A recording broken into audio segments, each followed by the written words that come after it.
My name is Amelia, and I'm 28 years old, still trying to process what happened that evening. The whole thing started normally enough. I arrived at my parents' house carrying a bottle of wine and a homemade apple pie, just like I always did for family gatherings. The house was already full of relatives when I got there. The biggest surprise was that my younger sister, Ruby, actually showed up. She usually skips these family events, always complaining about old people who talk about their illnesses. When we finally sat down to eat, everything seemed perfectly normal. Dad carved the turkey. Mom passed around her famous cranberry sauce, and Uncle Tom was already on his second glass of wine. The dining room was warm and cozy, with Christmas lights twinkling in the windows and the smell of cinnamon and pine needles filling the air.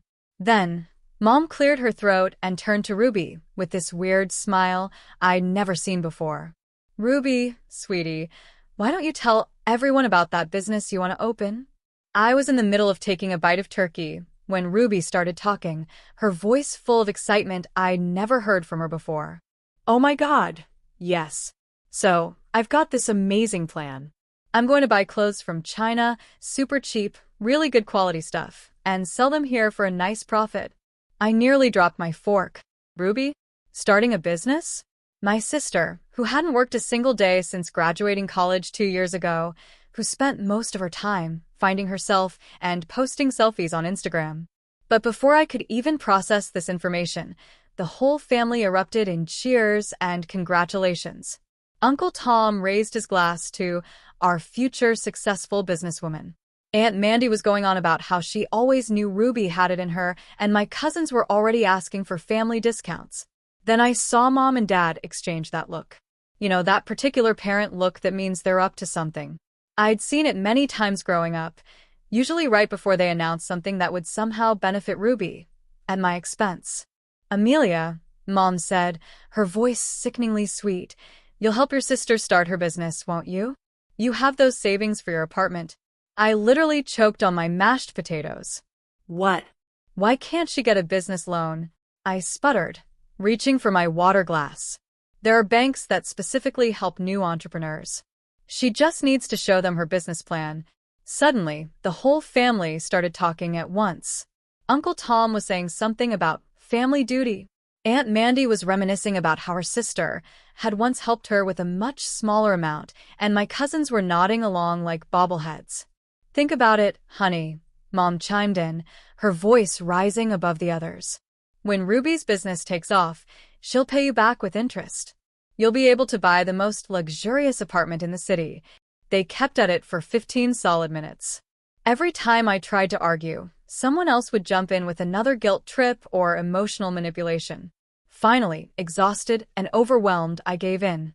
"Fine," I said quietly, staring down at my now cold dinner. "I'll help Ruby with the money." The cheers that erupted around the table made me feel sick to my stomach. As I watched Ruby accepting congratulations with that smug smile of hers, I couldn't shake the feeling that I'd just made a terrible mistake. A week after that fateful Christmas dinner, I was sitting at my desk at work when my phone buzzed. It was a message from Ruby. "Hey, sis. Hope you haven't forgotten about your promise to help with my business. I've done all the calculations, and I need $30,000 to get started. When can you transfer it?" I stare at my phone screen for a good 5 minutes, my coffee growing cold beside me. $30,000? I had to be reading this wrong. $30,000 was a huge amount. "Ruby, why do you need so much?" I typed back, my hands shaking slightly. The response came almost immediately. "I know what I'm doing, Amelia. I've calculated everything super carefully. $10,000 for initial inventory, $5,000 for store deposit and the first month's rent, $5,000 for renovations, $5,000 for marketing, and $5,000 for employee salaries for the first month, plus some extra for unexpected expenses. Don't worry, I promise I'll pay you back everything within 6 months. You know me, I always keep my promises." With a heavy heart, I opened my banking app. I hit transfer, watching the numbers change on my screen. Just like that, 5 years of careful saving, of declining dinner invitations, skipping shopping trips, and taking extra projects at work, was gone in seconds. "Done," I messaged Ruby. "The money's in your account." Oh my God. Thank you. Thank you. Thank you. You're the best sister ever. I'll make you proud, I promise. I put my phone face down on my desk and leaned back in my chair, memories flooding back unbidden. I thought about the time in high school when I needed new track shoes for the team, but Mom and Dad said they couldn't afford them, only to buy Ruby a brand new iPhone the very next week because she was feeling down.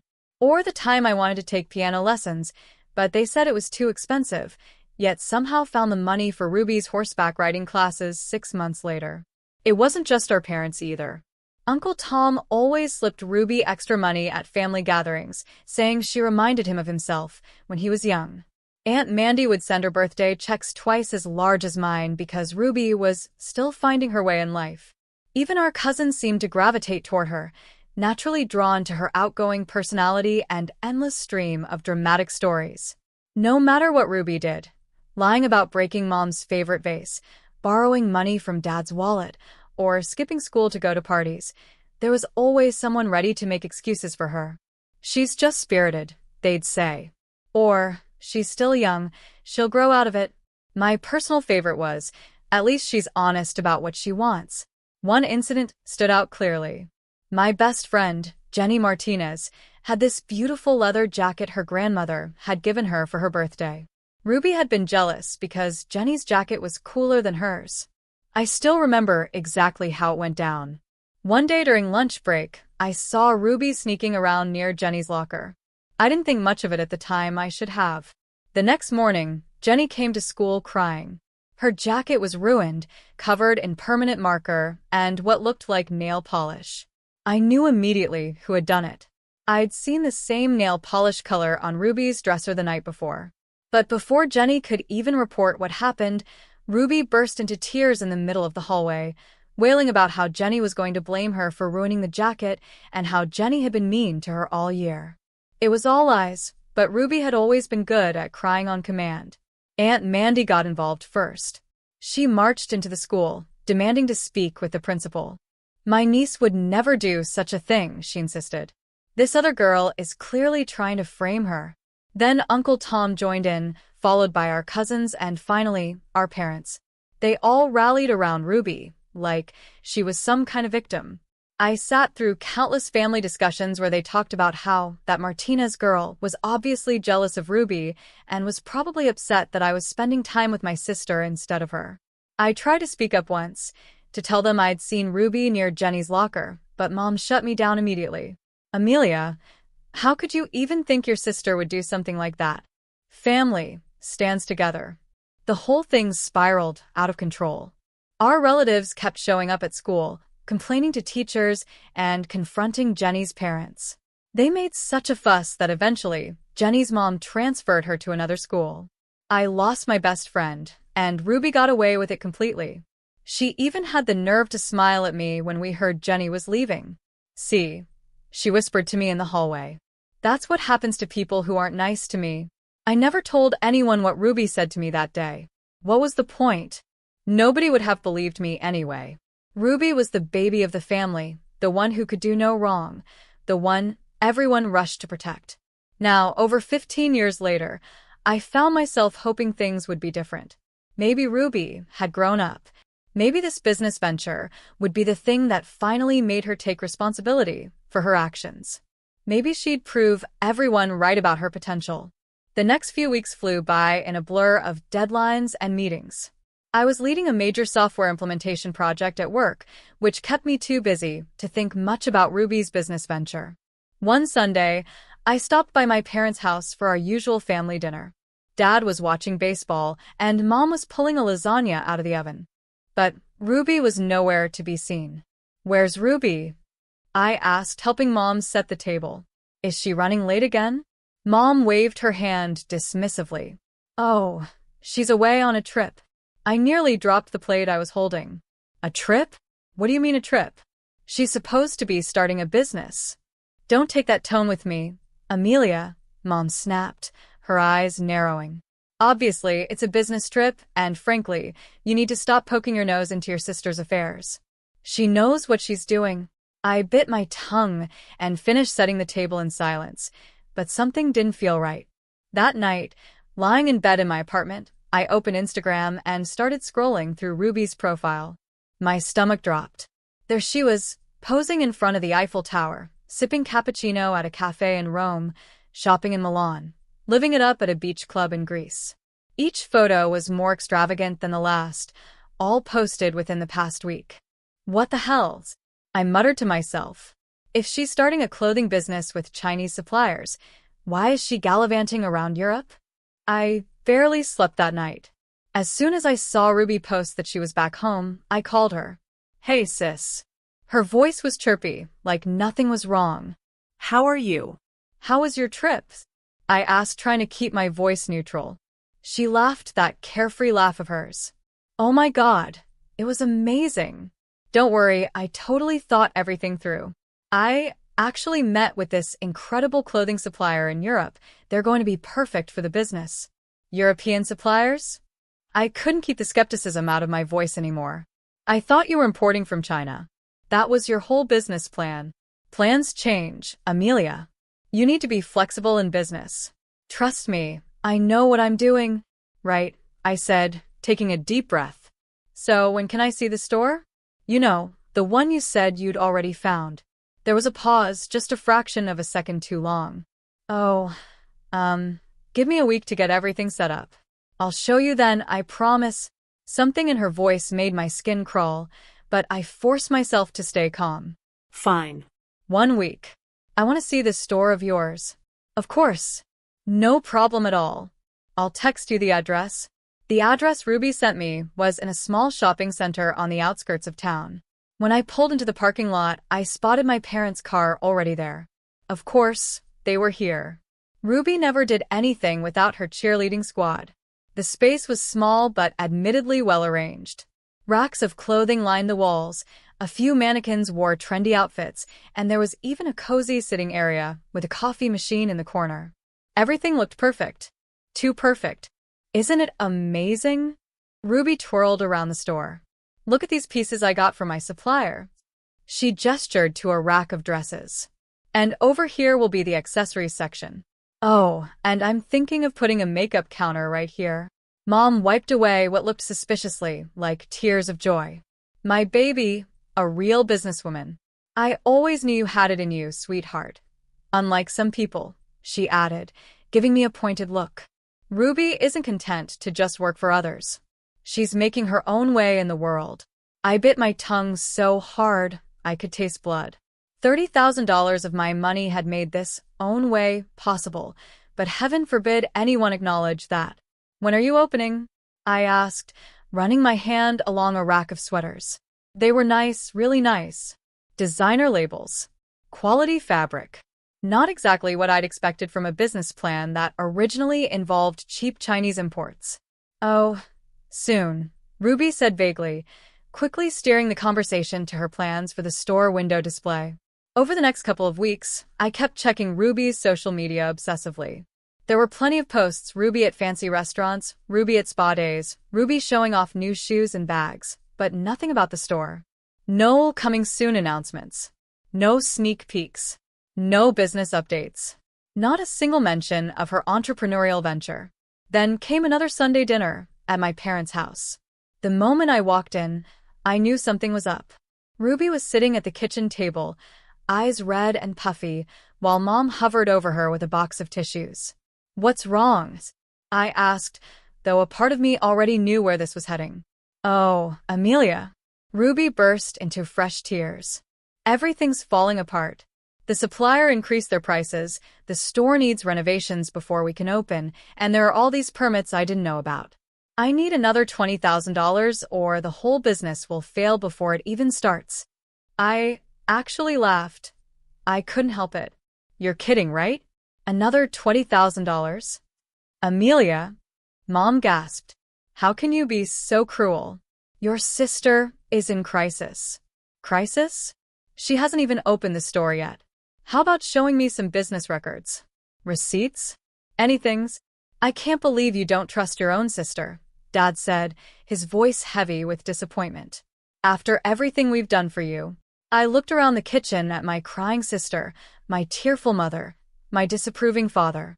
This was a scene I'd witnessed 1,000 times growing up, and I knew exactly how it would end. With shaking hands, I pulled out my phone and opened my banking app. Another $20,000, gone in seconds. More than half my savings now transferred to Ruby's account. Thank you, thank you, thank you.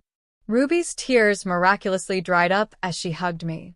You're the best sister ever. I promise you won't regret this. 2 weeks after I handed over the second installment of money, I was mindlessly scrolling through Instagram during my lunch break when I saw it. My hand froze mid-bite of my sandwich. There was Ruby, posing in what looked like a doctor's office, her face showing obvious signs of recent plastic surgery. The caption beneath the photo read, "The best investment is an investment in your appearance. Hashtag mummy transformation, hashtag self-love." My sandwich hit the desk. $50,000. $50,000 of my money. And there was my sister, fresh from what looked like a nose job, and God knows what else, bragging about investments on social media. I scrolled frantically through her other recent posts. Designer shopping bags in Dubai, sunset yoga in Bali, cocktails in Singapore. My hands were shaking so badly, I could barely hold my phone. I needed proof. Real, solid proof that she had scammed me. Without it, I knew exactly how this would play out. Ruby would cry, my parents would defend her, and I'd be painted as the jealous, unsupportive sister again. It took me 3 hours of research to find Michael Chun, a private investigator who specialized in financial fraud cases. His fee wasn't cheap, but I was way past caring about money at this point. I need to know exactly what my sister did with the $50,000 she claimed was for starting a business, I told him during our first meeting. Every transaction, every trip, every purchase, everything. Those were the longest 3 weeks of my life. I could barely sleep, barely eat. Every time my phone buzzed with a new social media notification from Ruby, my stomach churned. Finally, Michael called me to his office. He had a thick folder waiting on his desk. Your sister never intended to start a business, he said without preamble, opening the folder. I've traced every dollar you transferred to her account. Would you like to see where your money went? I nodded, and he began laying out documents one by one. Bank statements, credit card receipts, travel itineraries, medical bills. $20,000 went to cosmetic procedures, primarily nose reshaping and lip augmentation. Another $15,000 was spent on international travel. I documented trips to 7 countries in the past 2 months. The remaining money went to shopping sprees, luxury hotels, and restaurant bills. I felt sick. And the stores? I asked weakly. Michael pulled out a rental agreement. Rented for 1 day only, specifically, the day she showed it to you. The clothing was also rented, by the way. Everything was returned the next day. He pushed the folder toward me. I've compiled everything into a comprehensive report. Bank records, rental agreements, medical bills, travel documentation. It's all here. Your sister perpetrated a deliberate fraud. I sat there for a long time, staring at the stack of evidence. $50,000. My dream of owning my own home, all gone, so Ruby could get a new nose and take selfies around the world. I could hear laughter from inside my parents' house as I walked up the driveway. Of course, it was Thursday afternoon, which meant the usual family tea gathering. Perfect.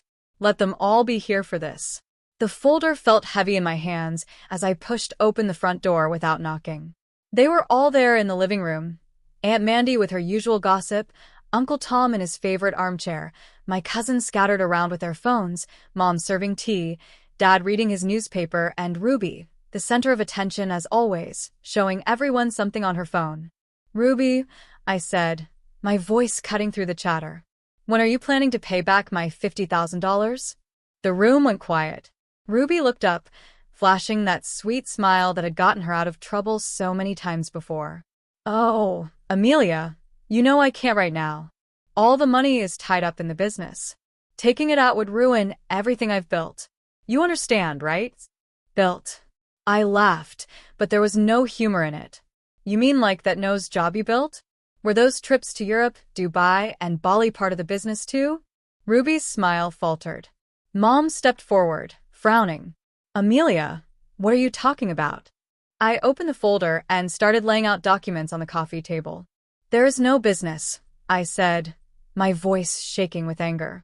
"Here's the receipt for your plastic surgery. Here are your travel bookings. Oh, and here's my personal favorite, the one-day rental agreement for that fake store you showed us." Aunt Mandy gasped. Uncle Tom leaned forward in his chair. My cousins finally looked up from their phones. "Amelia," Dad said slowly, "I'm sure there's been some misunderstanding. Ruby's just taking her time to set things up properly. She spent my money on vacations and a new face." I was shouting now. "Look at the evidence. I hired a private investigator. It's all here." "You spied on your own sisters?" Aunt Mandy clutched her chest. "How could you do something so underhanded?" "Underhanded?" I spun to face her. "She stole $50,000 from me, and I'm the one who's underhanded?" Fine. "If none of you want to see the truth, I'll let a judge see it. I'm suing her for fraud." The room erupted. Ruby started screaming that I couldn't do this to her. Uncle Tom was yelling about family loyalty. My cousins were all talking at once. Dad was demanding I sit down and be reasonable. "You can't sue," Mom said suddenly, her voice cutting through the chaos. She smiled, and I recognized that smile. It was the same one Ruby used when she thought she had the upper hand. "You have no proof Ruby borrowed that money," Mom said. "What are you going to tell the judge? That you gave your sister $50,000 as a gift? And now you want it back? Your father, and I certainly won't testify that it was a loan." For the first time since I walked in, I smiled. I pulled out my phone, opened my messaging app, and held it up. "You mean like these messages? The ones where Ruby specifically asks to borrow money for her business? Where she promises in writing to pay me back within 6 months? Those kinds of messages." Without another word, I gathered up my evidence and walked out, leaving the door open behind me. I could hear them all starting to shout again as I walked to my car, but I didn't look back. I'd expected the trial to be long and messy, but the evidence was too solid to dispute. It was Mr. Rodriguez, the store owner, who delivered the final blow. "Yes, she rented the space for one day," he testified. "She said it was for a prank video she was making for her family. She brought in racks of clothes in the morning and took everything out that same night. I thought it was strange, but she paid well for the day." I watched Ruby's face as he spoke. For once, she wasn't crying or playing the victim. She just sat there, staring at her perfectly manicured nails, as though this was all beneath her somehow. Mom and Dad tried their best to defend her. Mom took the stand and spun a tale about Ruby's entrepreneurial spirit and how she just needed more time to get the business going. Dad talked about how I was just jealous of my sister's creative business approach, but they couldn't explain away the evidence. The messages where Ruby promised to repay the loan, the bank statements showing how she'd spent the money, the rental agreement for the fake store, the travel receipts, the medical bills. When the judge delivered her verdict, her voice was firm and clear. "The evidence shows clear intent to defraud," she said. "The defendant, Ruby Mitchell, is ordered to repay the full amount of $50,000, plus an additional $20,000 in punitive damages for emotional distress and the costs incurred in investigating this fraud." Ruby finally burst into tears then, but for once, they didn't work. I later heard, through a former cousin, amazing how quickly formarts becomes necessary with family, that my parents had to take out a loan to help Ruby pay me back. The money arrived in my account exactly as ordered. The next day, I signed the papers for my new apartment. It wasn't the one I'd originally been saving for. That dream had to be scaled back after spending money on lawyers and investigators, but it was mine. Every square foot of it was mine. My parents still call sometimes, leaving voicemails about how I've destroyed the family and broken your sister's heart. Aunt Mandy apparently tells anyone who'll listen about how I turned on my own blood. Uncle Tom has written me out of his will. My cousins have blocked me on social media. They all see me as the villain in this story, the cruel, heartless sister who took poor Ruby to court, the ungrateful daughter who embarrassed her family in public, the bitter woman who couldn't handle her sister's success. But you know what? Standing in my new apartment, watching the sunset through windows I own, I couldn't care less what they think.